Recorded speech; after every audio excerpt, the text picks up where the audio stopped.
हरियाणा में अगले साल चुनाव होने हैं, लेकिन विधानसभा चुनाव से महज एक साल पहले ही बीजेपी की परेशानियां बढ़ सकती है, क्योंकि हरियाणा में एक बार फिर से जाट आरक्षण की हुंकार सुनाई दे रही है। रोहतक के जसिया में छोटू राम जयंती समारोह में जाट समाज के लोगों ने एक बार फिर से आरक्षण की मांग की।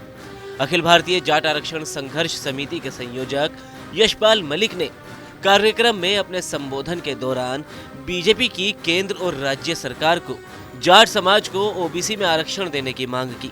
उन्होंने कहा कि अगर जाटों को आरक्षण नहीं दिया गया तो इस बार के चुनावों में जाट समाज वोट की चोट करेगा। जाट आरक्षण आंदोलन के समय केंद्र और राज्य सरकार की तरफ से जाट समाज को ओबीसी में आरक्षण देने समेत कई मांगों को पूरा करने का वादा किया गया था, लेकिन वो वादा अभी तक पूरा नहीं हो पाया है। सरकार जल्द से जल्द अपने वादे को पूरा करे। मलिक ने अपने संबोधन के दौरान जाट समाज के लोगों से आह्वान किया कि सरकार अगर जल्द से जल्द उनकी मांगे पूरी नहीं करती है तो योजनाबद्ध तरीके से फिर से आरक्षण आंदोलन को शुरू किया जाएगा। सरकार अपने वादे को पूरा न करके जाट समाज को फिर से विरोध करने के लिए मजबूर कर रही है।